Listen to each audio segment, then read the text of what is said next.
What's up, everybody? My bad. I hit that thing in reverse. My bad. My bad. Hit that thing in reverse. Cause I was showing like, hey, what? Hey, what are we doing here? What is? My bad. That's on me. All right. Anyway, Okay. what's up, everybody? What's up, everybody? Back to another week of Just a Fan podcast. Let's get it. Hey, a lot of stuff happened since we last went on air last Wednesday. But before we get that, let's introduce me and the fellas. Coach Williams, the NFL Encyclopedia. As you can see in my caption underneath, it said this should be interesting. That direction, panel 316, the good guy with the black hat. Down below, Steve Space Age Forever White. What's up, y'all? How y'all doing? Doing good, man. Great week of football for most teams. Man, great week of football, and it's been very, very interesting, man. We have a reuniting. They were together in Green Bay. They split up because one went to Vegas and then the other one went to New York. Mm-hmm.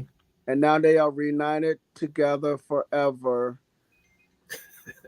in holy matrimony in New York City. New York Jets, quarterback Aaron Rodgers and wide receiver Davante Adams, as Davante Adams was traded from the Vegas Raiders to the New York Jets. Gentlemen, talk to me about this trade. Yeah, should I go first? Because go ahead. I have so much to say. Okay, Go so ahead. For those of you who follow NFL memes, there have been a lot of jokes about that. Yeah, I know y'all seen the meme with the sheep stuck in the hole, and they pull the sheep out the hole, and the sheep take off running and jump right back in the same hole. Yeah. It was like basically. You say what up, Kenny? What's up? Basically, it's like they're saying like the so cute, so Eric Davante Adams leaving the 2-4 Raiders to go to the 2-4 Jets, and it's like six on one hand, half a dozen on the other. It's like it's like, hey man, I get that you're going to go be with Aaron Rodgers. It's obviously better quarterback play, no doubt. Okay, but as we talked about last week, the Jets are they bordered on a dysfunctional organization. Big time. what they did with how they treated Robert Saleh, that is like a glaring sign of dysfunction. And I'm sorry, y'all my boys, okay, but I'm not coming to work at your job if I know your job is crazy. You know what I'm saying? I'm serious. I'm not coming over there. So that's what it says to me. Then you have to look at the contracts, and you have to look at. Let's look at Davante Adams' movements. Okay, he was in Green Bay with Aaron Rodgers. Boom. Okay, he gets traded to the Raiders because Derek Carr is there, who was his college quarterback, his best friend. Yeah, as his best friend. Right. Okay, but then Derek Carr gets traded to the Saints. Mm-hmm. So he's stuck there like, what the? Right. Now he's in quarterback purgatory. And now he's like, okay, I want to get up out of here because he had Jimmy Garoppolo. And anybody who plays with Jimmy Garoppolo, they're going to want to get out of there. But he's in quarterback purgatory. So now I want to get traded. I need to get up out of here. So he's like, I'm going to go over there back with Aaron Rodgers. Hey, my other friend. Yeah. My other friend. So what happens? Okay, and I understand that Davante Adams deal is just really, he's kind of a rental. It's a 1-year deal. Unless they plan to extend it. But what happens? Let's say Aaron Rodgers decides to retire at the end of this year, and they basically they basically extend. Hey, Ken Folk, what's up? And they basically decide to extend. Let's say it happens in this order. They extend Devontae Adams, give him a nice lucrative deal, fair, and then Aaron Rodgers retires at the end of the season. Now you got Zach Wilson and whomever else that they're gonna try to draft.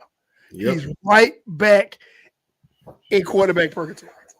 So Yeah. I'm just like, bro, I understand you want to play with your friends. Derek Carr was your best friend. Aaron Rodgers, y'all did some magical things together in Green Bay. I get all of that. But I'm just like, I don't know. Now, is he going to help the Jets be a more prolific offense? Absolutely. Absolutely. You know, they took the play calling away from Nathaniel Hackett, who's a walking football abomination. You ain't lying. You know, and you saw a little bit of that against the Bills the other night. It's like, okay, the Jets offense looks really, you know, it's starting to roll a little bit. We starting to see some continuity. We started to see some fluidity with the offense. They moving the ball, you know, different play calling, you know. But, you know, he's going to help him, no doubt, because Devontae Adams is an amazing talent. And him and Aaron Rodgers together, now you got Garrett Wilson as a number 2. So you got like a 1A and a 1B type of receiver situation, which is great. Mm-hmm. But I don't know. Long term for Devontae Adams, I don't know. And I get it. He's in his 30s. He's like, maybe I just want to stay. He's 31. Yeah. So, but that's my take on it. Steve, you got it, man. I mean, Aaron Rodgers has influence, man. We clearly see his influence over his coaching staff. We know that for a fact. Coaching staff only? Because to me, it look like it's the entire front office too. I'm getting there.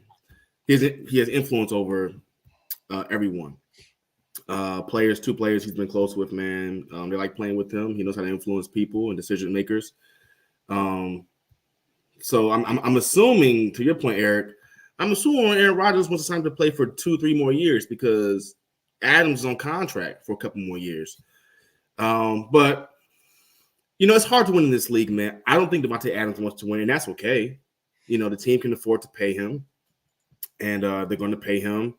And, you know, wanting to go to a 2-4 team, 2-4, right? Yeah. 2-4 team. You can play with your friend, man. Have fun and continue to make your money. And it's okay if every player doesn't want to win. It doesn't look like he wants to win. You know, there are other places he could have went to where he could be with the contender right away. But he wants to play with his friend. Now, he's not going to solve all the offensive problems. No. He's not going to solve the offensive problems. He's another weapon. He's a hell of a weapon. Don't get me wrong, but he's not going to solve that organization's problems. Tyron Smith. And that's my next point. Thank you, Brandon. Mm-hmm. I don't care who your quarterback is. If you have a defunct offensive line, now granted, play calling can only take you so far. The play calling was pretty good the other night against the Bills. They were doing a lot of things. They got the ball out of Aaron Rodgers' hands fast. They were moving the pocket around. I thought a lot of that stuff was good. But play calling can only take you so far if your offensive line is not up to par.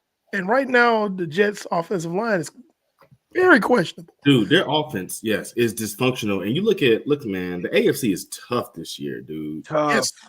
It's been tough last 2 seasons. It's tough. And the Bills, maybe we can segue, Brand, after your take. The Bills don't look like they're slowing down. I'm going to just stop it right there. Just in that division alone. Yeah. But go ahead, B. I agree. And you know, when we go to our next topic, we're going to talk a little bit more about why the Bills are like they are, you know, and why they don't look like they're slowing down. But as far as the Devontae Adams going to play with, you know, you want to play with your boys. I get that. I completely get that. But he's under contract for the next 2 years. I just pulled up his deal. Mm-hmm. I think they're going to do a complete restructure. This is his salary as it stands. His base salary is $35,600 next year. Now, watch this. This year is only $806,000. That's his base. That's his base. He's not even making a Because he million. probably got that signing bonus last year when he signed. Right. Yeah. Now, but it balloons up to 35.6 in 2025 and 2026. So Yeah. obviously they're going to do a restructure. So let's say they restructure his deal and they extend him. And that's my concern. They restructure his deal, they extended him to another couple of years. And Hey, real quick, you know what Al Davis said? What did Al Davis say? He was like, yeah, he said we traded Devontae Adams for a 3rd round pick. And Mike Davis. Mark Davis. Mark Davis. Al Davis. Yeah, Al Davis been gone for a while. His son. You know, I know who I mean. If Al Davis said something recently, hey, that's a sign that we finna have a rapture. Owner Davis. Man, listen. Go ahead, Al Davis. Al Davis. Something. Yeah, it better not be Al Davis. It better not be Al Davis saying something. Shoot.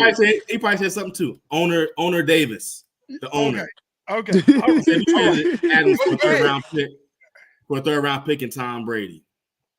Because Tom Brady just bought into the team. Don't try to make it look like it was a great decision to bring Tom like Tom Brady's a part of this, man. Man, listen. He's trying to make it look good. Listen. The Raiders haven't done anything since the Super Bowl loss to the Buccaneers. Yeah. Mark Davis, keep your mouth shut. Yeah, and as much as I like Antonio Pierce as a motivator, it's not looking like that experiment is working in Las Vegas as him as the head coach. He doesn't have a team, man. He doesn't have a lot to work with. Roster, dude. Yeah, his roster's bad. First of all, he doesn't have a quarterback. Right. Okay? Right. You gotta have I don't even know who the starting running back is. Yeah, I don't know who the receiver is. I don't know anybody at wide receiver since Devontae is gone. Mm-hmm. Is Hunter Renfrow still there? Oh no, he's on the couch. Okay. You got 2 young tight ends. I barely know you off. Coach Miller's the left tackle. Okay. I don't know who else. Defensive line, no 2 players. Line. Oh God. Yeah, you're right. Their roster's horrible. Outside of, I'm ignoring the 2 tight ends because they're young and they're developing.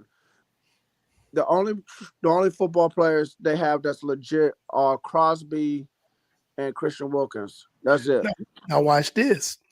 They said, because there's been rumors that, okay, maybe they're going to have a fire sale in Las Vegas, but they've come out and said, the Raiders have come out and said that Max Crosby is not on the trade block.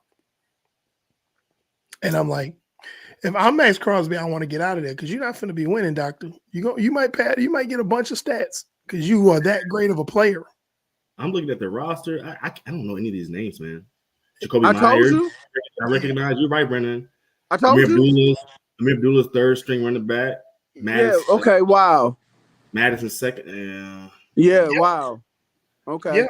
I don't know these guys. Nobody. Hey, Steve. Basically, nobody's doing front flips, back flips, and cartwheels over the roster. I don't know these guys, man.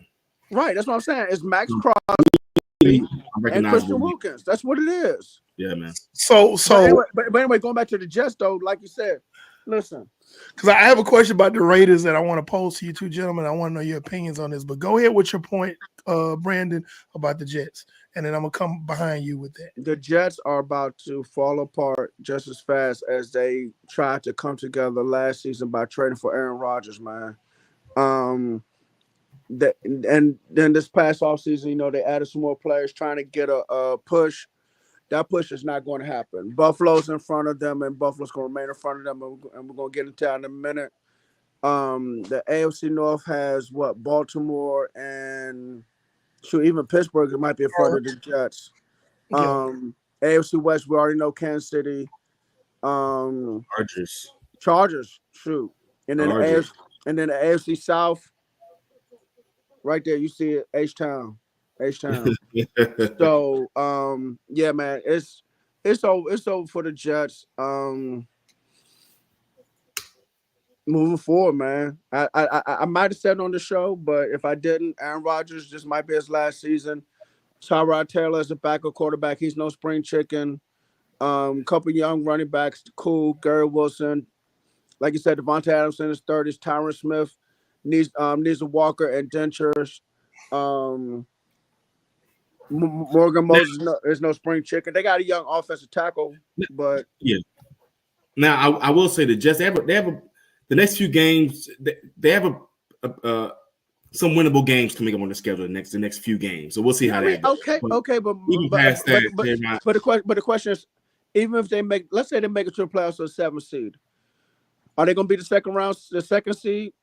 I wasn't even going that far. Let me finish. They have a couple winnable games, so they may be able to get to 4-4, but they still can't contend in the AFC. That's what I was going to say. Okay, gotcha. So, what's your question? Sorry. There'll be some steam about them winning. Because who they have next? They have Steelers and Pats. They could go 1-1 maybe at best. But let's say if they win both of them, they got the Texans after that. Oh no, they ain't being the Texans. Well, right. So they're going to win some games. I mean, even with South, they're going to win some more games. But not to mention, let's not get too high on what they look like come end of the regular season. Eric, to answer your question, yes, he is still there. He should be a guard. Yeah, he played on the primetime game just this past week. So yeah, I remember hearing his name. But I think it's Vera Tucker. Vera Tucker. I love Vera Tucker. Yeah. But my question is, the Raiders have come out and said that they're not moving any more players because the next player that will be worth trying to grab in a trade before the trade deadline would be Max Crosby, because he's the next big name player on that roster. Now, they said they're not trying to move any players, but do you think that's a smokescreen, y'all, and that they're eventually going to move some players to get some draft capital to try to maybe flip this team this next offseason? What are your thoughts? So, okay. First of all, it's hard to know, honestly, if anybody's throwing out smoke screens or not. Because, for us, and we talked about it, we're just guys with a camera and a microphone, okay? That's what we are. So we have no true inside scoop, okay? Don't forget laptops. Okay, laptops. Well, I say camera and microphone because right now I'm on my cell phone. So, but it has a camera. So we have camera and microphone. Okay, we don't have none of inside scoop. However, if I just am on your I'm gonna say in your intuition, because our intuition has served us correct more often than not. Oh yeah, of course. So I'm asking a question based on y'all intuition. If I'm the Raiders, and this is me, I'm trading Max Crosby because I want to get draft picks so that way I can rebuild this team into my image. I don't have a quarterback, but we just went over the roster. Yeah. It's Max Crosby, Christian Wilkins, and that's it. Okay. You need a roster. So I feel you, Brandon. My thing is the Raiders don't develop anybody. If you're gonna trade, if you're the Raiders and you want to trade, first of all, you need veterans in your locker room. Versus relying on draft picks, 14 that does not develop players.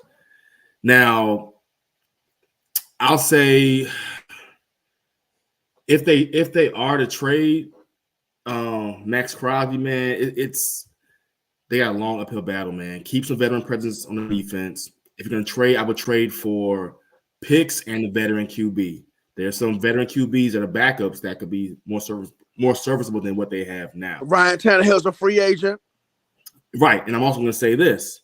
Y'all know how I feel about teams in big party cities not being successful in the NFL. Y'all know how I feel about that. And I understand. Vegas, it'll get no better. It gets no better in Vegas. I understand that. But first of all, and I get you with saying veterans and not just relying strictly on rookies. What I'm saying is you trade Crosby because you need draft picks, but also you need to just get rid of the salary. He's not worth having on your team, and if you're in rebuild mode. You can bring in veterans, yes, but they need to be cheaper options. Now, don't bring in Eli Apple. Okay, don't bring him in. But all I'm saying is, like I said, Tannehill's a free agent quarterback, which I still don't understand how the world this man's still a free agent quarterback. I mean, but whatever. To each his own. Because the Dolphins to me could use him, but whatever. Yes, they can. Yes, they can. Yeah, you can bring, like I said, you can bring a veteran. You can bring in veterans on the cheap. You can but like I said, trade them, get some draft picks. Eric brought a good point here. The Raiders could get a late round draft pick for Trayvon Morgan. Yeah, I remember him. I forgot he's on the team, but you might get like a 5th round pick from him, which is still not bad if you know how to draft. And you saying develop. Listen, that's on coaches. Okay, I agree. That's on coaches. If you have not learned by now that yes, even though guys are in the NFL, development still happens. It still happens to that person is no longer playing football. Okay, everybody should be getting better in the NFL. There are a lot of veteran, super veteran coaches, man, that are on the couch or in college that they can bring to develop the players and get different schemes on offense and defense, man. Thank you. But teams keep going back to the same old tired coaches over and over again. And I know we're getting long-winded with the Jets and Raiders here. Yeah. But I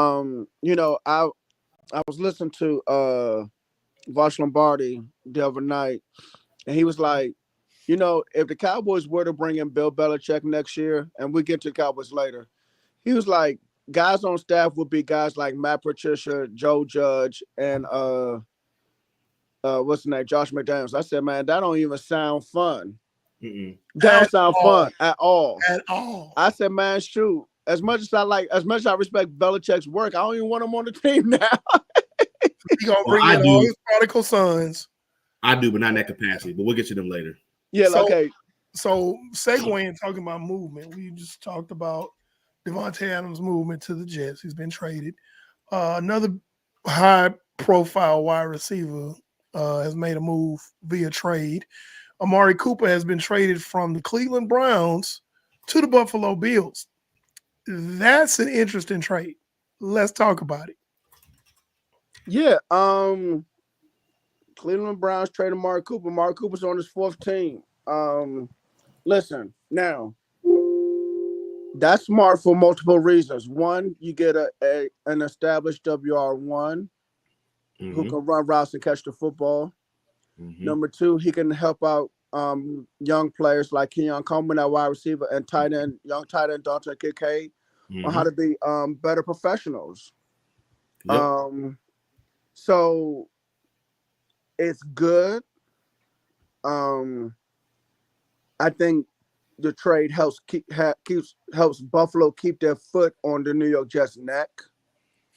Mm-hmm. They already got a victory, and that's without those moves. So I would expect the same thing to happen when they play again. The Bills will end up winning this division with no problem. Mm-hmm. My only issue, and it's not with Amari Cooper at all, and they have gotten better offensively since Joe Brady took over Ken Dorsey last year. My problem is still going to be at the end of the day, Josh Allen in the playoffs. Yep. Deep in the playoffs. And the reason why I said bad decisions late in the playoffs. Diggs, because Stephon Diggs and Amari Cooper are similar receivers as far as route running, being able to catch the ball. Josh Allen, there were times he just couldn't hit Stephon Diggs. Yeah, they produce numbers. You can produce numbers in the regular season. Yep. Okay. I've always said players can produce in the regular season, but that one moment in the playoffs when I need you to make that throw, to complete that pass, to make that correct decision. My problem is still Josh Herbert Allen. Yeah. Okay. I have a feeling we're gonna have that same thing happen again. I don't know who. It happens every year, man. It happens every year, and it may happen. It may happen against Baltimore. It may happen against Houston. The boy's gonna throw that one pass, and he is going to completely miss Cardinals. Amari Cooper. Listen, man, and I'm with you, Brandon. Listen, every postseason we go through this conversation, and it makes me mad every single time. He's not even looking for the receiver half the time. He's been programmed to make one read and then bounce from the pocket in deep in the playoffs. And the Ravens, the Chiefs, the Texans, who we know is going to be sitting there waiting in the divisional in the championship round, they're going to be waiting for him to do what he's been doing every single year. Every single year. Josh Allen is a physical quarterback and not a mental quarterback. Just like Anthony Richardson, he's a physical quarterback, not a mental quarterback. I do blame coaching. I blame coaching in Buffalo too. I do, man. No, but you know. Yes, I blame coaching in Buffalo. You know who else I blame though? Who? I blame high school coaching and I blame college coaching as well. Because no one sat there and said, hey, eventually you're going to have to learn how to read defenses. You have to learn how to be a true quarterback. They just say, hey, let's let him use his physical traits and let's dominate, let's win. That's fine and all. But really, you setting this man up for failure in the long run. And that's what has happened. Yeah, he's successful. Yeah. Hey, the man can throw the ball over the yard. But so could Kyle Bowler. So could Jamarcus Russell. So could Jeff George. Everybody. I can find 500 quarterbacks that can throw the ball over the yard. But can you process the information? Yep. Pre-snap, post-snap. Safeties rotating. Somebody's coming in for a blitz. Do you know who? Do you know who's dropping? So my take on this, and I think it's a great addition for the Bills. I think the Bills are rolling at this point, and I think this only makes them stronger. However, one concern I have is the Bills. If you watch the game they played the other night, the Bills had a very balanced attack on offense. Like they ran the ball really well without James Cook even being in the game. This is like the backup running backs, but they ran the ball exceptionally well against a very good defense in the Jets. And they came out and they decided to, play action, throw it when necessary. But it really was a balanced attack. It wasn't just free for all air raid. My concern is, now that there's new toys to play with, or a new toy for Josh Allen to play with in Buffalo, are they going to remain balanced? Because right now they are a threat because they're balanced. Because at one point, we talked about it ad nauseum in last season. The Bills refuse. I mean, absolutely refuse to run the ball. It'd be like 4th and 1. We're going to drop back and pass. Stuff like that. And now they're starting to run the ball more, and they're way more balanced. And I think they did it out of necessity because there was no Stephon Diggs. Keon Coleman is young. No Gabe Davis, who he's starting to fall apart in Jacksonville. But that's another story. I think they're doing it out of necessity.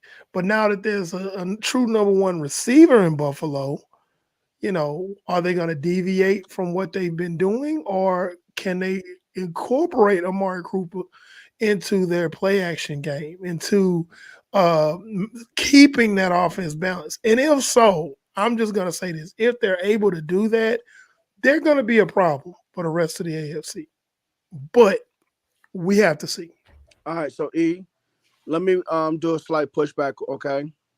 All right. Yes, you're right. At times last year, they would throw the football ad nauseum, okay?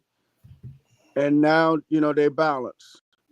But I think last year is the reason why you saw the offensive coordinator change. Ken Dorsey was the one slinging it all, who was having Steve Spurrier syndrome. Okay, it's 4th and 1. I'm gonna throw the football. Okay, it's 2nd and inches. 5 wide receivers. Everybody go deep. Okay, that's the Steve Spurrier, Mike Marsh syndrome. Okay, I think with Joe Brady, because Joe Brady, remember, took over in the middle of the season, and that's when they really started running the football, and they still had Stephon Diggs. Now again, this gonna fall on Joe Brady. He has to remain par for the course. You continue to run the football like you have been, and like you said, you incorporate Amari Cooper with the play action game. So as long as Joe Brady continues to do that, Buffalo should be fine for majority of the season. But again, come playoff time, when I need you to make that pass, can you get the job done? And I think not. Yeah, let me say something. We can segue to the next big game. I agree with everything y'all said, man. You can't abandon what's gotten you there in the playoffs. Run the ball, man. You need to have a balanced offensive attack. Something the Ravens have struggled with the past few seasons. And this is a good segue to the Ravens-Commanders game, which is a big deal. Brandon, you want to start with that?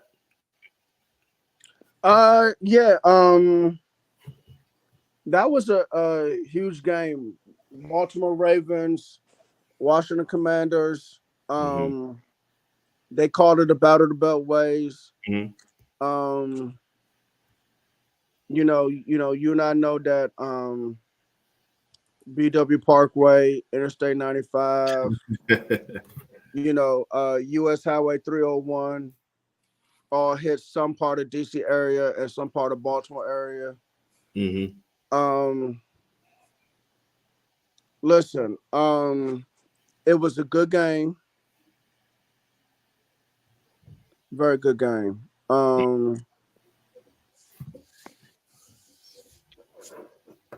Both quarterbacks are black, which love it. Lamar Jackson's in his prime. Jada Daniels is a rookie. Ravens won by I think a touchdown. 7-point game. You said what? 7-point game. 7-point game. Yeah. Ravens. Not Ravens. Washington should easily win the division with no problems. They need to fix the defense, but right now it looks like long term they're gonna be a problem in the division, and it looks like they're gonna be a problem probably in the conference. We'll see what the team looks like moving forward, even after this season. But that was a good game. Congratulations to the Ravens, but hats off to the Commanders for hanging in there. They didn't get blown out.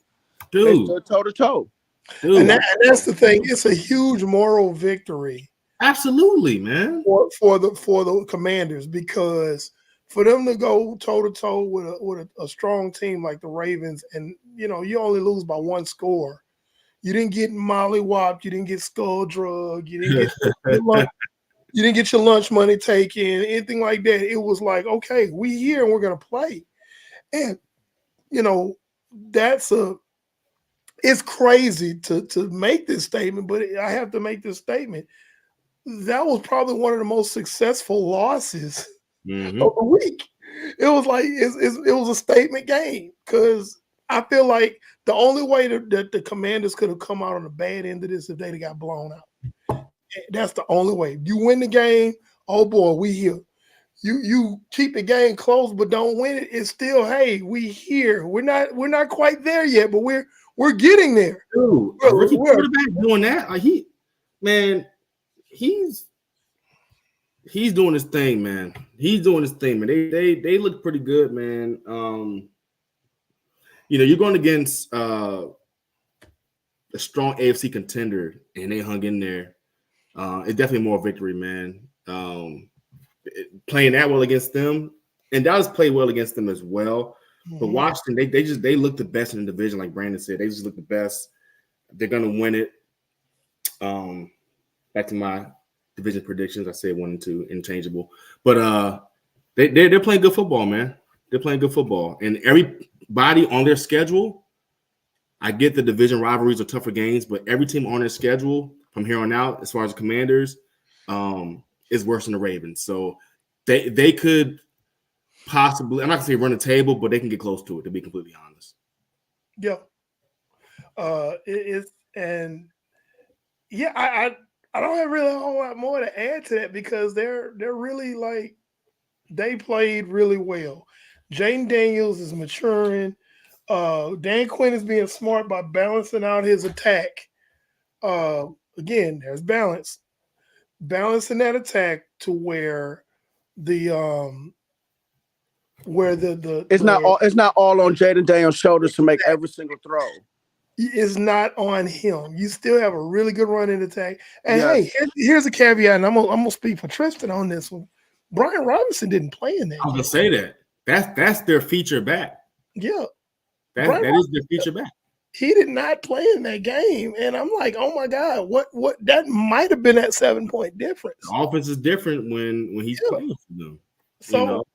So who knows if they saw each other again, what might happen if the Commanders were healthy, and we can say, well, this guy was healthy and this guy was out, blah, blah, blah. But, for them to do what they did, it was very impressive. And they're on the rise, needless to say.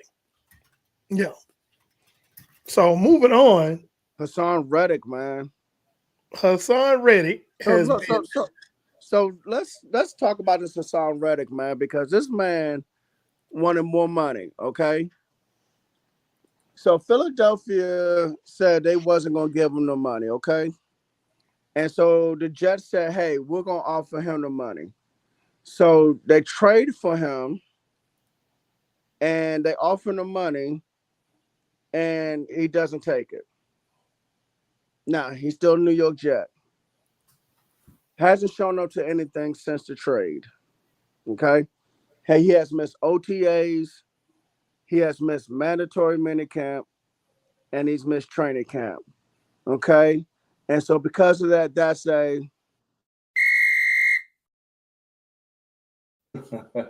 Okay? That's a flag on the play. Okay?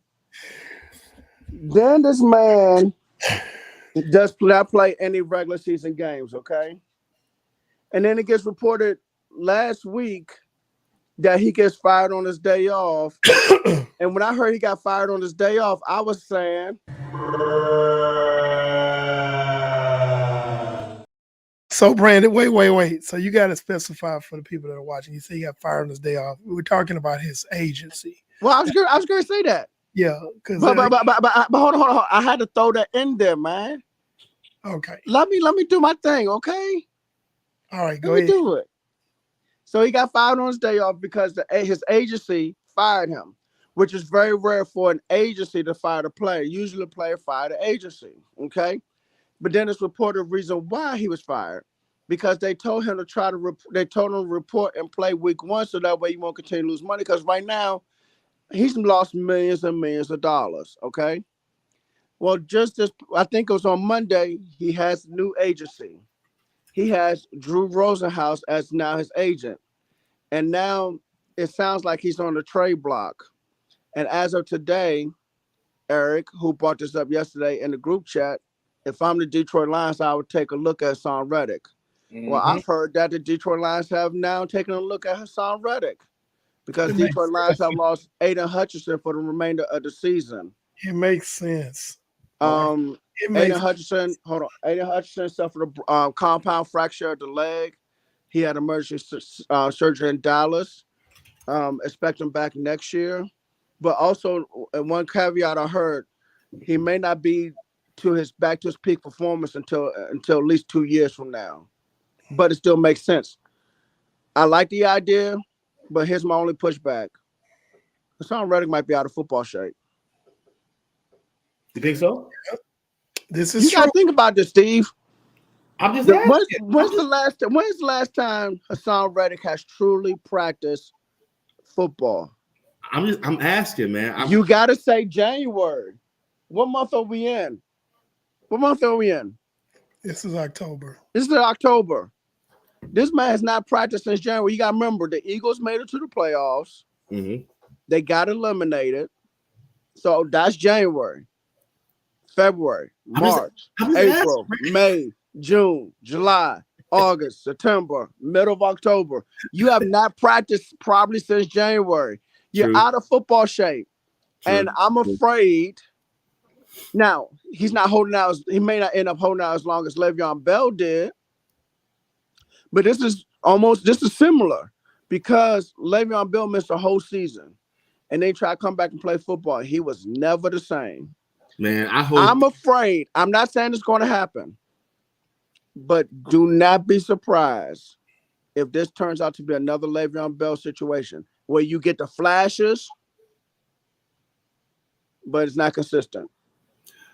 I think it'd be much different based off of Le'Veon Bell's performance when he decided to hold out his position. But that aside, man, I hope Aiden can come back sooner than what they're predicting because he was on a trajectory, even just through the first few weeks of the season, the first quarter of the season, to get DPOY. He was killing it. Mm-hmm. He was killing it, man. 7.5 sacks in 6 games. And right, exactly. And after the bye week, he was still leading the league in sacks. Yeah, that's impressive. But back on the Haason Reddick thing, I agree with Brandon. He may not be in football shape, but he's still a hell of a pickup, even if he's not in football shape. I feel like, team picks him up and they kind of bring him along slowly. That he's gonna be a problem, especially if he goes to a team that already has a good pass rusher. He bookends that guy. Now the Lions are looking at him. We know we're not gonna get Aiden Hutchinson back for we're not gonna get him back for 4 to 6 months, and then another year, maybe another year after that when he's really at peak. But can you imagine? Because here's the thing. Haason Reddick wants a long-term deal wherever he goes. He wants a lucrative long-term deal. Right now, the Lions have about $29 million in cap space. He's got to play more to get that, though. Okay, so but knowing what he's done on a down year, this man has had 11 sacks. True. On a bad year, he's had 11 sacks. Okay, so they know that he's worth the investment because if you get Aiden Hutchinson back and you have Haason Reddick on the other side, come on now. So that's why he's a great investment for the Detroit Lions. I don't want it to happen because that's problems for my team. But I'm saying, speaking from a very objective point, as an analyst and not as a fan, that would make a lot of sense for the Detroit Lions to be kicking the tires on Haason Reddick. Yeah, he's not in football shape right now, absolutely. But you can bring him along in a few weeks and get him ready to go. Especially that's true. That's true. And he could be your guy this year for this push. And then, oh my God, next year, Aiden Hutchinson's still on his rookie deal. Haason Reddick is paid, and now you got both of them. You can't block both of them. You can't. So that's hey man. So the Lions, and what have we watched this team do? Nothing but make good acquisitions over the last 2 or 3 years. What's up, Titus? What's up, Fred? What up, Titus? What up, Titus? We've seen this team do nothing but make really smart acquisitions, drafting and free agency and trades and whatnot over the last 2 or 3 years. Yes. And so this makes a lot of sense for the Lions. Of course it does. Yeah. So all right. Speaking of the Lions. Speaking of teams who make good acquisitions, but this team that we're going to go into, they just falling apart. While Detroit's gotten better. I'm off camera for this one. While Detroit has gotten better and they crushed the team we're going to talk about this past Sunday, the Dallas Cowboys, who just collapsed. I mean, it's bad. They got annihilated at home again, 47-9. And then Jerry Jones went on a tirade on the radio the other morning, threatening people's jobs. Do we have that clip? We do not have that clip. Okay, all right. You know Let what? me say this. And I said it, I think Sunday evening or Monday morning or something. I think the Cowboys are done. I think the Cowboys have quit on Mike McCarthy. McCarthy has lost the locker room. It's over. I looked at the Cowboys schedule today. If the Cowboys win 3 or 4 more games, congratulations. I don't see too many more victories after that. Okay? And that's maybe. Because I don't know how hard the Cowboys are going to play. Okay? My thing is, I'm at a point where I'm looking at 3 wins, and I'm just saying, hey, you know what? Why don't we just lose the rest of the games and just have a high draft pick? Bye-bye, Mike McCarthy, and let's figure out something next year.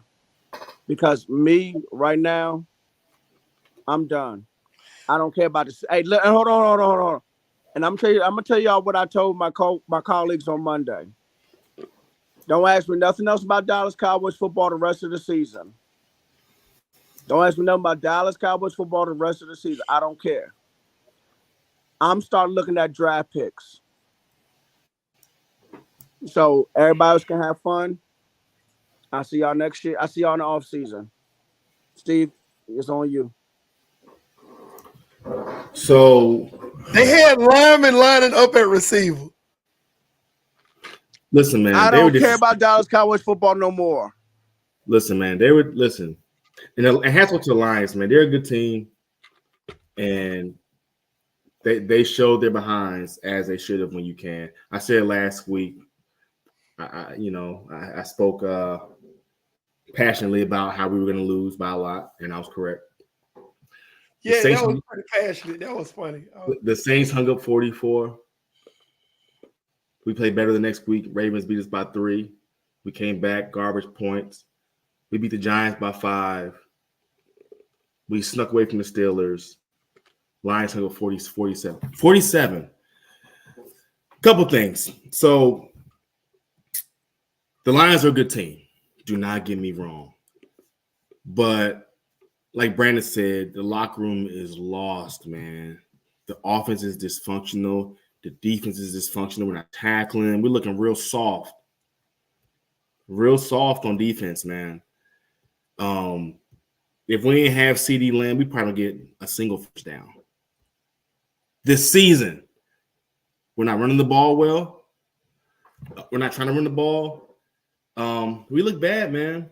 Jerry Jones comes out, going at a reporter, getting defensive, talking about you get someone else to answer questions. This is why the team is the way they are, man. You can't do that. I love everything about the Cowboys except for Jerry Jones, man. I love Stephen Jones draft picks. I love free agent signings. The facilities, the team, the history, everything except for Jerry Jones. He really showed who he really was, getting at that reporter the way that he did. And that behavior trickles down through the executives, the coach staff, and the players, man. We're a bad team on offense and defense. That's what it is. We have a bye week, and we have San Fran next. San Francisco's going to annihilate us. Absolutely. And then we have the Falcons, if we the Eagles, and then the Texans. Matter of fact, Eric, that should be a stone cold lock. Let me finish. So the silver lining is, and I'm happy about this, this is Mike McCarthy's last season with us. I'm excited for his exit from Dallas. I'm really excited about it.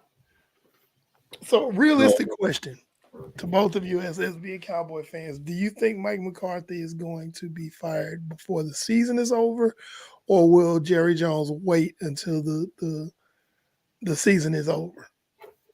He'll wait. They'll probably wait because he already said it. Even though I know Wade Phillips got fired in the middle of the season. When he got fired, I forgot how many years he had left on his contract. But Jason Garrett was able to hang around his entire final season with Dallas. and then his contract just ran out, and he said goodbye to his players. Had exit meetings and stuff, and that's that. To me, it's not, like I said, it's not gonna matter either way. He'll wait. He's gonna wait. Yeah, he'll wait. And, But like I said, I no longer care about Cowboys football. They can lose 70-0, 70-0. I don't care. he'll wait because he needs to see everything, which means the season has to play out before he makes a decision. That's just how he is.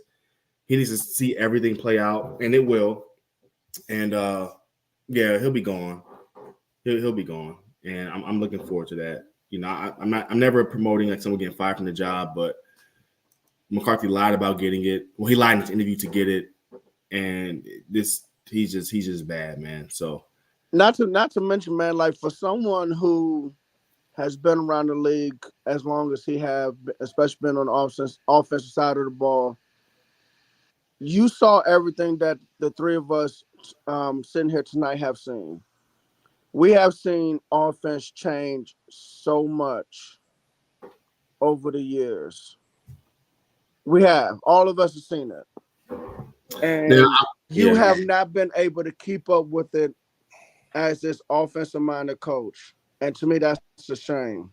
Yeah. To me, it's not difficult to do.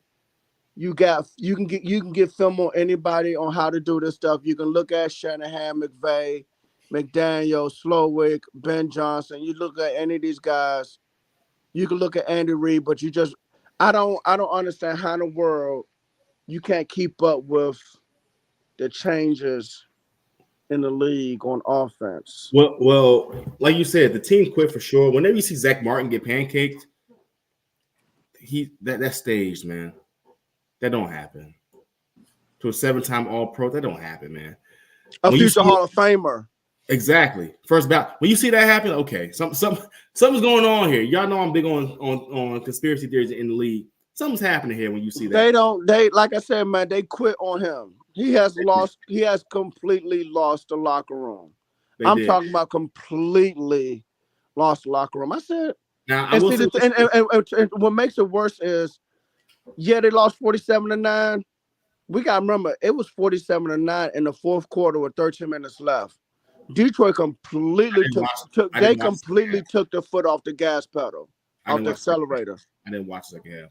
I'll say this also, Dak. I didn't watch it either, but I saw pictures on social media where it said 47-9 with 13 minutes left in the fourth quarter. Detroit took their foot completely off the gas. They had linemen lining up at wide receiver. Right, doing hook and ladders, all that kind of stuff. I'll say this also. Our O-line, even though they're young, they got to play better. Dak has to make better reads.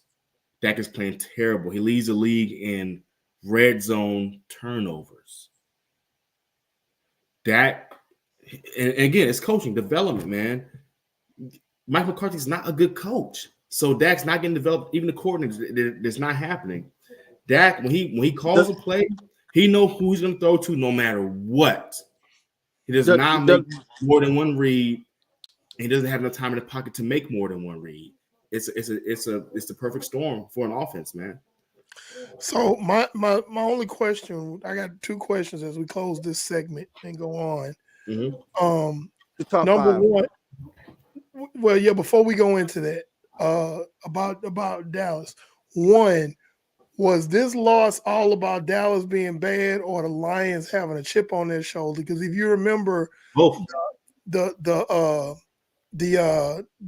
question last year, the Lions felt like they should have won. But that play was taken from them because even though the tackle reported eligible and whatnot. So is this a product of the Lions like, oh, we finna remove all doubt that we better than you? Or is it a product of Dallas just not being that good of a team? Both. So the Lions, they're a good team. They're a good team. We're a bad team. Last year was all on them. Forget that call. They had several chances to win the game, or at least tie it to go to overtime. Dan Campbell was trying to hear that. Got emotional. They lost because of his decision making. But so it's a little bit of both. It's a little bit of both, man. They're a good team. We're a bad team. The score reflects that. Okay, so and then my final question is, because you two are the more sensible Cowboy fans, and we all know the stigma behind the fan base of the Dallas Cowboys. Mhm. What is your message to Cowboy fans who are still saying this is still our year, we can still get back in this and win the conference? Smoke weed every day. So this, The views of Brandon Williams do not reflect the views of right, there you go. There you go. That's my line. There you go. So Hey, listen, man. Listen. Let me tell y'all something. If you still believe that the Cowboys can go to Super Bowl and win this year, I don't think that's weed. I don't know what to tell you. I think that's Okay? crack. No. Stop. I don't know what to tell you. I just literally said, okay, listen. I just literally said the players have quit on Mike McCarthy, okay? yeah. They have quit on him. If you expect them to win a Super Bowl, how do you expect that to happen? You tell me right now that all 53 of these players are getting ready as they're gonna start slowly getting healthy and coming off an injury week after week after week. That they're gonna just flip a switch and turn on and start dominating teams left and right and win the rest of the games this season and get either the number 1 seed or number 2 or number 3 seed and beat everybody in the playoffs and get to the Super Bowl and beat whoever from represents the AFC and win the Super Bowl, you expected that to happen? Man, let me tell you something. Hold on, wait. I got a better chance of getting hit by a tornado than the Cowboys win the Super Bowl this year. Let me say this. So if there are fans that believe that are watching this show, let me say this. The past 3 years in the playoffs, we haven't looked good at all, right? Some teams look good in the regular season. The playoffs, you see what teams really are made of. We haven't looked good in the last 3 years in the playoff. We put up maybe 27 points combined the past 3 years in the postseason. This isn't our year. And this isn't a year where we're even competitive. We've been competitive the past few years. Okay, we won 12 games, you're competitive, playoffs happen, you don't win. It's okay to have a really bad year. We're long overdue. We've been competitive in the regular season for a while now. Now is our time, our downtime. It's okay to have a downtime. We're long overdue for a bad season, and it's happening right now. It's happening right now. So just deal with it. That's what I would say. Okay. It's over this year. Get over it. Move on. Okay, so Cowboy do what I'm about to do. Look at draft picks. Cowboy Nation. Dun. In the first round, first pick, for the first round and whatever pick, the Dallas Cowboys select such and such position. Oh, don't let me listen. Don't let me be head coach. From Bummerclock University. Listen, don't let me be head coach. I'm firing everyone, every coach. This bye week, I'm bringing in Saleh. Good thing this isn't Madden. I'm bringing in Saleh, Belichick to be the DC, pay them whatever they want. OC, I don't know yet. I'm cleaning the house right away, but we wouldn't do such a thing. We wouldn't do such a thing because that would make sense. Titus. Let's move on, man. I'm getting mad again. Titus. Thank you so very much, sir. Damn. Thank you so very much, sir. Anyway. Hey, thank you. Right here. Everyone must go. Everyone on the coach staff must go. McCarthy, bye. Schottenheimer, bye. Zimmer, I love you. Everyone. Bye. Bones Fosso, bye. QB coach, whoever you are, bye. Yeah, I know. Running back coach, Blasco, bye. I can't say anything about why? Listen, why receiver coach? Everyone's gone, man. Titus coach, bye. O-line, D-line, linebackers, DBs coach, bye. Al Harris, I love you, bye. And the water boy keep his job? No. Oh shit. He ain't even doing that right. He ain't even hydrating the players. Everyone got to go, man. Everybody got to go. Okay? The kid in the 17th row picking his nose got to go too. The ball boy, pause. He got to go too. Ball, bye. Listen, The 900-pound fan doing the dirty bird dance in the 10th row. Bye. Okay. So So top 5 teams. We now realize that Dallas is nowhere in the top 5.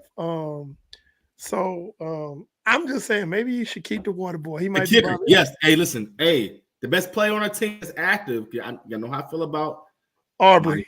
And He's very good. He's Hey, very he good. got my first name too. Yay! Listen, man. Aubrey and Kayvon Turpin, man, the best players right now. And CD, of course.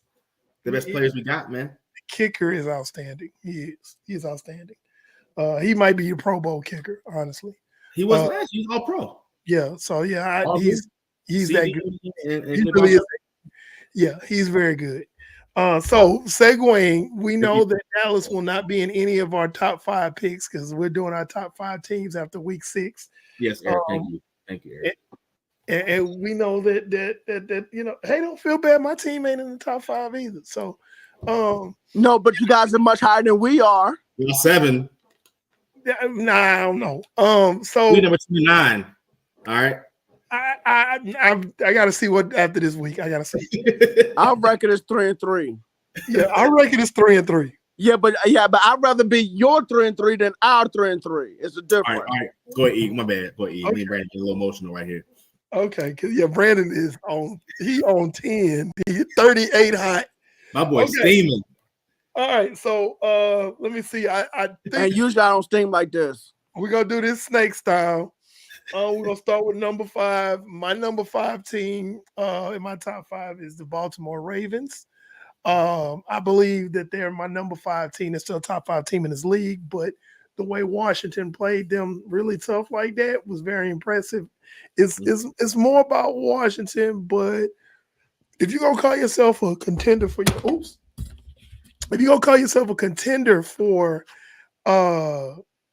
your conference, you gotta take care of teams like that. But they still got the win, and they're still a top 5 team. So I have the Baltimore Ravens. Brandon? Yeah, man, I'm right there with you, man. Baltimore Ravens. They still one of the best teams in the league, but I tell you what though, even though Washington take a loss, and we're not doing top 32, but Washington definitely takes a boost, in my opinion, up rankings. I would move them up too. Yeah, I agree with that. Tristan put the Vikings.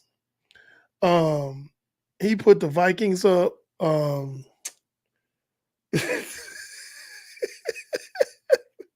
I'm sorry, I'm laughing at Titus's comment.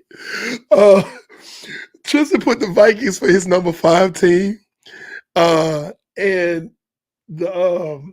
I can only assume that he put them there because if I'm not mistaken, the Vikings, did they have a bye last week?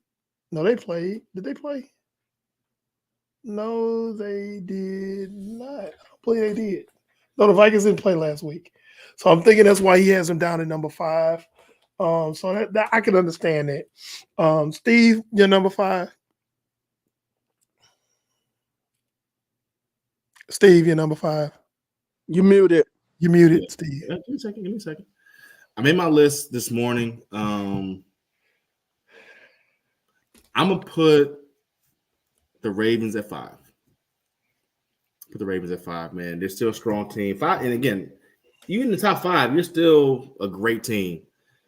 I just think looking at matchups, who I have above them are just better teams. So I got Ravens at 5, man. They're running the ball more. Hopefully they stay with that. So I'm rocking with the Ravens at 5. All right, Steve, you're number 4 because we're coming back the other way. Number 4, I'm gonna go Detroit. All right, Lions. I'm gonna go Detroit. And them at 4, I'm thinking about matchups as far as I know they're playing great, who they beat, but I'm thinking about my top 5, who would be better playing each other. So I think about like a 5-team playoff if there was one. So I got Detroit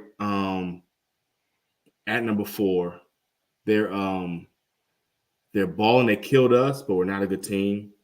But that wouldn't happen for my other 3 above them. So, but they're playing great, man. They're doing their thing. Now I'm curious to see how they do without Aiden Hutchinson on their edge. Right. That's a really big question. Yeah. They're number 4 right now for me. Yep. Okay. Tristan for his number 4 has the Houston Texans, and I tend to agree because they beat New England by 20, but that's what you're supposed to do if you're a top-notch team. You know what I'm saying? So Tristan has the Texans. Brandon, your number 4? Yeah, I got Houston number 4 as well. Like you said, they're supposed to beat New England by 20 points. Yeah, man. I don't know. Who does Houston have this week? The Texans have Packers. the Packers. That's going to be a good game. Yeah, that's gonna be a good. Oh, that's right. They do play Green Bay. That's a good game. In Green Bay, and we're That's gonna a get good game. Yeah, we're gonna talk about that. All right. Yeah. So yes, I also have the Texans as my number 4 team because like I said, you beat the Patriots by 20. That's what you're supposed to do. It's kind of like when you think about college football. If you're a top 5 ranked team and you're playing an unranked team, you're supposed to mollywop them. Mm-hmm. And they did that. So they just did what they're supposed to do. So there you go. My number 3 team is the Vikings. I just, even though they had the week off, they're undefeated and they just a shock right now. I'm still in shock at how they're playing. And they're almost impossible to beat at home. So I have them as my number 3 team. Now they could turn into a pumpkin mid-season. This could happen, or they could wait till the playoffs to turn into a pumpkin. But as of right now, these guys playing some football, and it's really, everybody's talking about Sam Darnold. Sam Darnold's playing well. Don't get me wrong, but it's really that defense that Brian Flores has for the Vikings that can stop just about anybody. And that's what's impressive to me about the Vikings the most. So I have the Vikings as my number 3 team. Brandon? Yeah, man. I mean, I'm a huge fan of Brian Flores, and I've been a huge fan of Flores since his days in Miami. I studied Flores when he was in New England, when he was the de facto defensive coordinator. That was the year they didn't have a defensive coordinator title, but he was like de facto defensive coordinator. And so when I studied that defense and how they did things, I was impressed. So Flores knows defense very, very well. I know Steve said he would love to have Robert Saleh run the Cowboys defense. I wouldn't mind having Flores run our defense either. I'm saying Saleh for head coach. Well, head coach, yeah. Listen, Flores might be getting. He might be getting some head coach looks. Oh, he will. He will. He definitely will. He deserves it. Yeah. So Brandon, your number 3 is the Vikings as well? Yeah. Okay. Tristan has the Lions as his number 3. Steve, your number 3? At the Texans. Okay. I think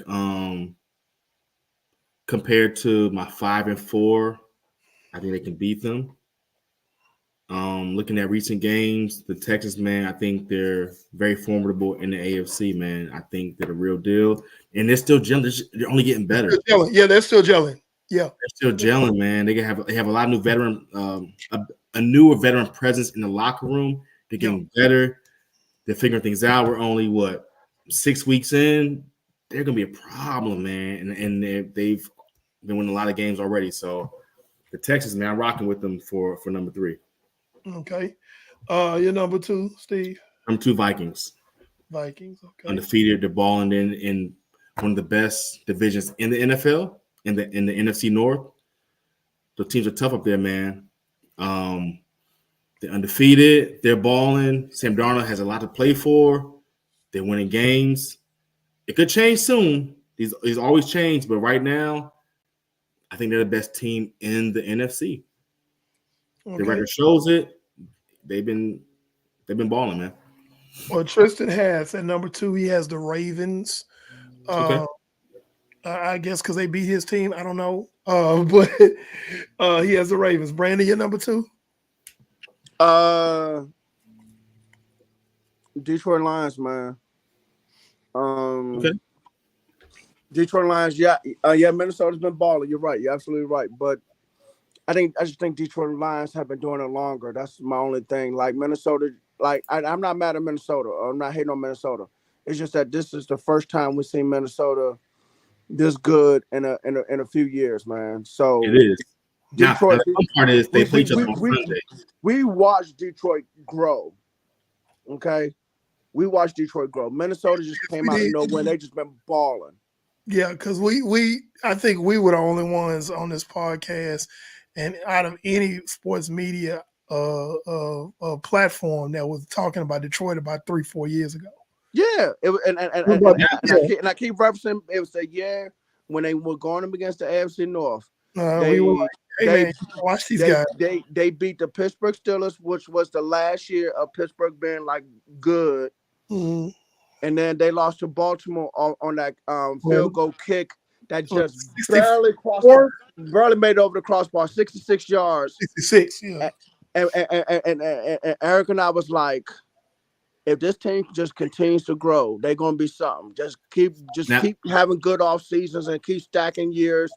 And now look at them. Now this Sunday, the Lions play the Vikings. We got 2 good games, man. We got 2 good games. It's gonna be interesting. All right, so I too have the Lions as my number 2 team, in my opinion. Until proven otherwise, the Lions are the best team in the conference. They are right now hands down the best team in the NFC. Until proven otherwise, and it's gonna get proven otherwise or confirmed this week as we get to my picks in a minute. I have the Chiefs again at number 1 because it's hard to beat them in the referees. I think unanimous. Yeah. So I have the Chiefs number 1. They keep finding ways to win. Even though you got guys down, Pacheco's down, Rashee Rice is down, they still find ways to win. Maybe it's because of yellow handkerchiefs. I don't know. Yes, I do. Yes, I do. But yeah, I have the Chiefs as number 1. Until the referees start calling fair games, Chiefs are number 1. Brandon? Dallas, Texas, baby. What's his name? Len Dawson's the quarterback. Willie Lanier's the middle linebacker. Oh my God. Hank Stram is the head coach. Yeah. History lesson right here. Circulate the ball down the field, boys.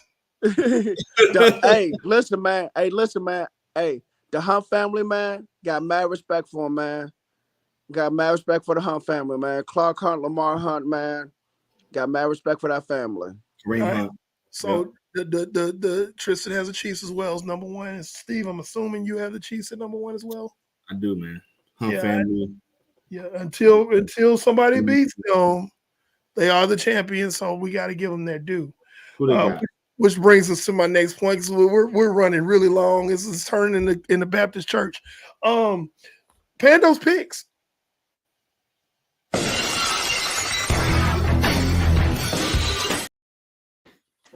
All right. We have some interesting games on the docket this week, and some that are not so interesting, but there are a few that are there are a lot of pick'ems, what I like to call them. It could go either way. I encourage everyone, first of all, to make sure you like and subscribe our channel. And also, if you are in the sports betting, make sure you subscribe to Pando's Picks, because like I say every week, I'm not always right, but I'm more right than I'm wrong. Last week, I was 12-2 on my picks. Woo! Yeah. I've been on this show for 3 years now, and I've only had 3 wrong Stone Cold locks, and they all happened this season. And I ain't picking those teams ever again. So, okay, here we go. The Broncos traveled down to New Orleans to play the Saints. Give me the Saints on a bounce back game. They had a rough week against the Buccaneers. In fact, that was one of the games that I missed on. Out of the 2 games I missed on, I picked the Saints last week and they disappointed me heavily, but I forgot that Spencer Rattler was starting. They really played well defensively, but the too many turnovers and the Saints just couldn't go. Now, if Derek Carr is able to play, give me the Saints over the Broncos. and Spencer Rattler is able to play, I still like the Saints over the Broncos. I'm not confident enough to call it a stone cold lock, but I do like the Saints over the Broncos. The whole team is out, Titus. I still like y'all over the Broncos. I do. I really do. The Patriots traveled to Jacksonville, to Duval County, to play the Jacksonville Jaguars. Something got to give. I really feel like they have the better quarterback in Jacksonville, even though he's having man, I tell you what. I'm sorry to cut you off, Pando, man. But you saying the Patriots playing the Jacksonville Jaguars, man. Let me do this real quick. I'm sorry. Trash, trash, trash, trash, trash, trash, trash, trash, trash, trash, trash, trash, trash, damn, trash. Okay. Yeah. Yeah, it is, yeah. That's one of those that's one of those games. Trash bowl games, yeah, I know. Yeah, it's not so interesting. When I started talking about this, one of the not so interesting. Okay, big time game coming up here. Lions at the Vikings. This is for NFC North supremacy and possibly NFC supremacy. This is a pick'em game. This is a rubber meeting the road. This is an unstoppable force meeting an immovable object. You got the Vikings defense, who is extremely good, and you got the Lions offense that feels like they can score from any point on the field. So this is one that get your popcorn ready, folks. This is going to be a good one. Even if you have no rooting interest, no dog in the fight, I strongly suggest you watch this game if you just like good football. This is going to be a good one. Okay, it's a pick. But who do you think's going to win? I know it's a pick 'em. It's not a pick, but who you? This is a pick 'em game, but gun to my head, I'm going with the Vikings because they're at home. Okay. They're at home and they're very difficult to beat in that building, but it Beautiful could stadium. easily go the other way. Beautiful stadium. This could be the game where the Vikings turn back into a pumpkin. Okay, so. The Lions are riding high after that 47 point destruction of the Cowboys. They could go in a little overconfident. They don't have Aiden Hutchinson. They may be still trying to adjust that defensive line with the loss of him. Mm-hmm. So I like the Vikings, if you ask me to make a pick, because of that. They're at home. Yeah, just your opinion. This is not a Pando pick. Just your opinion. Who you think is going to win? I really like the Vikings to win this one, just because of how good that doggone defense is. That defense is fantastic. Hey, I'm interested to see. I hear you about losing Aiden Hutchinson. Brian, I'm wondering to see how Jared Goff looks against his defense, man. I know Goff has been on fire, and I get it, but I think a lot of it has been by play design, just like how it was when he was with the Rams under Sean McVay. Mm-hmm. I still have slight reserve on Jared Goff. Has he gotten better? Yes. I still have the slightest reserve on Jared Goff. I want to see what it looked like against Brian Flores' defense. I agree. And that's why I'm going with the Vikings in this one. I feel like, before I go further to my next pick, I feel like they're going to split the series. Would not surprise me at all. I feel like they're going to split this series. This first one's going to go to the Vikings. I feel like they got to travel to Detroit and play the Lions in Detroit at Ford Field. That's a whole different story. Okay. So I feel like the Lions could possibly win in Detroit. But because they're in Minnesota, I like the Vikings. So that's my pick. But again, it could go either way. Okay. Moving on. The Titans at the Bills, I feel like the Bills are going to, even if Amari Cooper doesn't suit up that game because he's still learning the playbook or whatever, I still like the Bills to beat the Titans. The Titans can't pull P out of boot without instructions. They're dysfunctional, man. I hate to say it, but they're pretty dysfunctional on the offensive side as well. Yeah. Mm-hmm. And the Bills are playing some solid defense.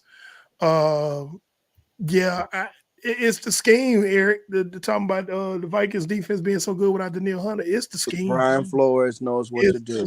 He's an excellent game planner. And to be honest, Danielle Hunter, he only had last season he had a good season, contract year. He left anyways, but before then, the past 2 years, he's been kind of invisible. He wasn't really that present in their defense the last 2 years. Yeah, but going back, I like the Bills. They're rolling.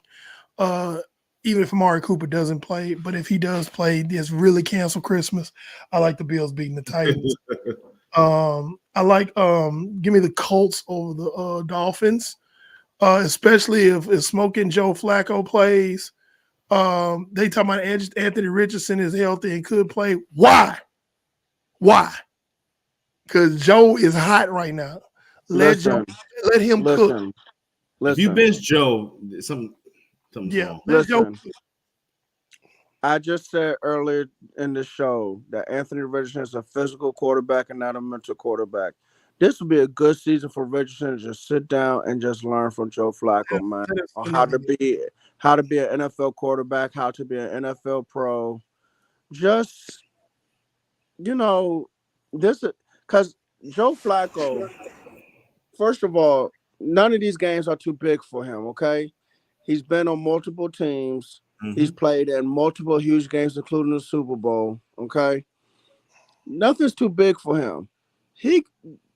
Let him teach Anthony Richardson, man. Mm-hmm. Let him teach.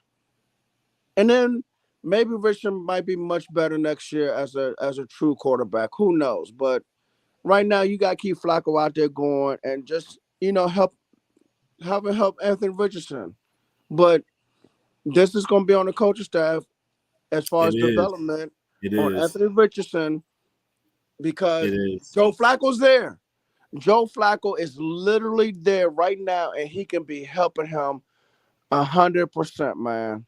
He really could be. If Richardson doesn't become the quarterback that he should be, it's a waste. It's coaching, man. It's not even on Flacco. Like, Flacco is a very seasoned vet, very successful, decorated quarterback, veteran.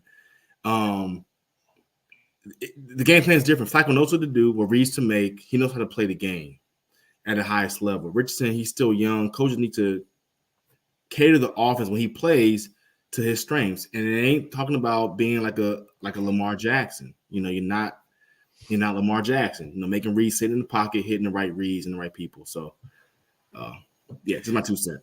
Yeah. I like especially if Joe Flacco plays. The Dolphins they have just fallen. The Dolphins can't score without Tua. Yeah, it is that bad. And that's saying a lot. So I like the Colts over the fans. The Seahawks travel to Atlanta to play the Falcons. The Falcons are going to beat the Seahawks. Period. That's it. I ain't got nothing else to say. Hey, let me say something. I'm sorry. The Seahawks have underachieved more than I thought they would. To me, this year they are below expectations. They're not good. They're the same Seahawks from last year. Yeah, they're not good. They started off 3-0 because they were playing tomato can teams, and people were like, "Oh my God, the Seahawks!" And I'm going, "No, they trash." And then San Francisco came in there last week and showed, "Hey, y'all trash." But it wasn't just that. It was the fact that the defense played so bad against Daniel Jones at quarterback without Malik Neighbors. And so, you said the same thing from last year. But my thing is, and I know you said San Francisco, demolished them. My problem is they struggled or they lost to the Giants with Daniel Jones at quarterback without Malik Neighbors. And listen, I didn't have high expectations for the Seahawks. I'm not saying that. What I'm saying is because of what happened with Daniel Jones at quarterback without Malik Neighbors, you are below my expectations, okay? Yeah. That should not have happened. Not with the defense you have, not with the head coach you have who just came over from Baltimore. That's, to me, below expectations. That's what I mean. I wasn't expecting Seattle to be 10-7 or 11-6. No, I'm saying because of that game in particular, that's why they are below expectations for me. They were below expectations at the beginning of the season for me, but that's another story. So the Falcons, yes, Geno Smith is their quarterback. Period. That's it. And the defense has gotten worse. Yeah. So the Falcons, we could be watching Kirk Cousins have another 4, maybe 500-yard game, and they're at home. So I like the Falcons over the Seahawks. Next game, give me the Texans on the road against the Packers. I really like the Texas team, especially if they can Joe Mixon is back in the lineup. I like the defense is starting to gel. I think they're going to I don't think Jordan Love's going to be going out there throwing 3-4 touchdowns against this Texas defense. I just don't see that. However, I could see CJ Stroud throw 3 or 4 touchdowns against the Packers defense. I could see that. That's believable. So I like the Texas over the Packers. Okay. Here's another game that's not so interesting. This is the Bengals at the Browns. Okay. Oh, hold on. Cue it up, B. Cue it up. Yeah. Cue it up, baby. Trash, trash, trash, trash, trash, trash, trash, trash, trash, trash, trash, trash, trash. I am trash. Okay. Somebody team getting beat this evening. Okay. My question is, who cares? Who cares who gets beat? Yeah. So another game that should not be watched. A person it should have very low views. The only people should be watching it are the Bengals fans, the Browns fans, and the family members, members and friends of the football players and coaches. And you watch it for fantasy reasons, but yeah. Yeah, cool. Man, look, you got an app for that. Yeah, this is true. So, yeah, the Bengals are now. You want to talk about disappointments? The Bengals are a huge disappointment this year. No, they are. They really are. That's another team below expectations. They are way below expectations. The Browns are a huge disappointment this season because the way that they played last year, and then you watch how they're playing this year, and it's like, oh my God, what the hell happened? Mm-hmm. Again, that's another team that we could, that's another topic, but that's another team we could be looking at possibly having a fire sale. You let Amari Cooper walk. Who knows? We could see some other guys from Cleveland on the trade block. Newsome, the corner, a couple of linemen we could possibly be looking at. So, but I like the Bengals beating the Browns, going into Cleveland beating the Browns. Agreed. Yeah, so I think that's pretty clear cut. I don't know anybody who would pick against that.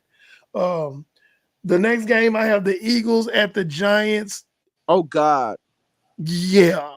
I mean, Sirianni was bragging because he beat the Browns by 4 points last week. He's gonna be bragging again because he beat the Giants. Sirianni is immature, man. Hey, Steve told me this 2 seasons ago that he was just so immature.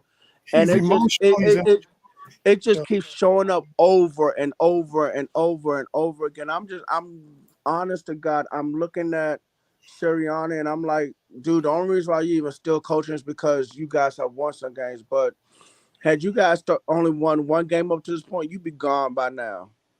Well, the Philly fans and the media, they're eating him up, man. So he's on the bubble big time. So he was drawn back and forth with the fans. He should be. He's drawn back and forth with the fans like a little baby because you was getting booed. As the head coach, you cannot be acting like a little 5-year-old, man, and start crying.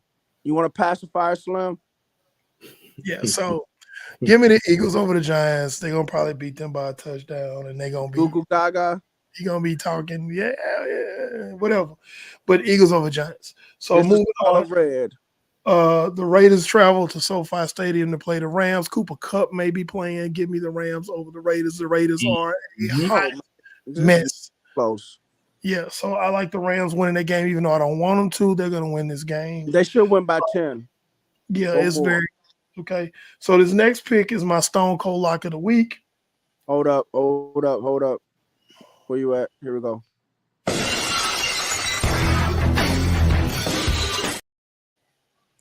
All right. So give me the Washington Commanders over the Carolina Panthers. Oh, man, that's definitely a Stone Cold Lock. Yeah. Jay Daniels' trajectory keeps going up and up and up each week. Even in that loss, his trajectory was still going up. So I like the Commanders going there, and it's just going to be like you playing against the scout team defense. I really feel I wouldn't be surprised if Washington puts up 500 total yards against Carolina. It's highly possible. It's highly possible. 500 total yards. Yeah. So Commanders over Panthers. This next game is a pick'em game. This is another big game this week. It's right up there with Lions and Vikings. It's an interconference battle. This is the Chiefs traveling to Levi Stadium to play the 49ers. I'm taking. That's a good pick 'em right there. It's a pick 'em game, but I'm taking the Chiefs over the Niners because when you know they say you got to bring your running game and your defense when you travel. The Chiefs bring their running game, their defense, and the referees with them. So, yeah, just be looking out for questionable calls. Like, I mean, the Niners never get good calls anyway. Like, I don't know if y'all watched the Niners Seahawks game where the guy muffed the punch ball. Ball clearly touched the guy's hand. Niners recovered it. They gave the ball to Seattle. Well, you know, champions get that treatment, man, in every sport. You know what I'm saying? And they've been winning a lot. And except the Chiefs. Except the Chiefs. The Chiefs get the opposite treatment. It's like it's gonna be some phantom pass interference call late in the game, you know, that type of deal. So, and they're not gonna call. I'm just telling you right now. Nick Bosa's jersey is not gonna even be on his back. Yeah, his jersey will not be on his back this game. They're gonna rip it off of it, and they not one holding call. Well, so, Eric, I tell my defensive lineman 95% of holding calls don't get called. So shoot, get over it. I don't care about the other 5%. They're not gonna call them either. So, so give me the Chiefs over the Niners. The Niners will probably bounce back next week against Dallas. Probably. Give me the. I don't know why the way he said probably. I don't want to watch that Eric, game. you okay? Eric, did you fall down the steps and bump your head? Eric hedges his bets. Eric, listen. No matter what, he's right. Eric had fell and bumped his head down the steps, man. You okay, man? Johnny fly to Houston. You okay? No, I'm good. You're not okay, man. You just said probably. We'll cover that on week 8. Okay, thank you. We will. We'll get to it. All right. So give me the Steelers over the Jets. That's the upset one. I think. I still like the Steelers defense. If the Bills defense can do that to the Jets, the Steelers defense definitely can. Isn't Russ starting this week? I think so. Oh, Russell Wilson starting? I think so. Oh, wait a minute, hold up. Give me the Jets over the Steelers. Give me the Jets over the Steelers. I think I don't confirm yet. I think they're still debating it, but it came out that he might start. I think Russell Wilson's going to end up starting. I think he will. Yeah, then the defense ain't gonna be there right side of that. So give me the Jets over the Steelers. Devontae Adams will be playing. Yeah, and I understand. I empathize with Russell Wilson, being like he is, because I happened to watch earlier this week one of the old Sierra videos, Ride, and I understand why. Come on, man, this is a family show. But I'm just telling you, I would be distracted too. I wouldn't be looking at a playbook either if that was in my house. I'm just saying. All right, keep going. Okay. All right. The views of Just a Fan Podcast. I'm just saying. His play fell off when he married Sierra, and it's understandable because I went back and looked at some of her videos. And I'm like, yeah. All right. Who you got next, man? All right. I'm sorry. All right. So, give me the Ravens over the Bucks. Because the Bucks, yes, they put up 50-some points on the Saints, but Baker Mayfield was baking them turnovers in that game. Okay? Yes, Eric, you're right. They need to not start Wilson. And Wilson is okay if he don't start. But I like the Ravens over the Bucks because if Baker Mayfield makes those kind of mistakes against the Ravens are going to eat them alive. Okay? I think the Ravens, man, and you picture your picks. The Ravens, they lose to teams they should not be losing to, man. This is true. They should win that game. I still like them over bacon turnovers. I do too. So the next game, I have the Chargers over the Cardinals. Jim Harbaugh is starting to gel that team, and they're gradually gaining momentum. You're gonna start seeing this guy he's a program flipper. That's what he does. Jim Harbaugh, he's a program flipper. Wherever he goes, he'll take a program that's not that great, and next thing you know, hey, we talking about him. Yep. So That's what he does. So they're starting to gain momentum. Okay, so I like the Chargers over the Cards. And in my last game, I like the bye week over the Cowboys. I think the bye week is going to probably score at least 35 in the first quarter. See? And Dallas won't be able to score a touchdown. You ain't lying though. Yeah. So No, this is what's gonna happen. That was unnecessary though, E. That was not necessary, man. It really wasn't though. It really wasn't necessary. Okay. It really wasn't necessary, That's man. exactly. We It was deserve it. necessary. Thought we were friends with class. Anyway, so ladies and gentlemen, boys and girls, children of all ages, thank you for joining us for another week of Just a Fan Podcast, okay? We will be back next week, same time, same place, okay? our time is coming. That's why I'm like, I'm gonna start watching because like I we don't go close to it eventually. Y'all We are currently live on YouTube, Facebook, and Twitch. You can follow us on Facebook, Twitter, because I'm never gonna call it X, IG, and TikTok. Okay. You can also listen to us on Apple and Spotify podcasts. This knucklehead over here, whatever. Since you want to be like that, whatever. Pando with 316, man. Yeah, whatever. Brandon like that. Whatever. Anyway. Down below, Steve, Space Age Forever. Space Age. Space Age, baby. Y'all don't know. Thanks, Eric James. And then, you know who I am, Coach Williams, the NFL Encyclopedia. Good night. Peace out. Make Thanks, sure you y'all. vote. Vote. Have a good one.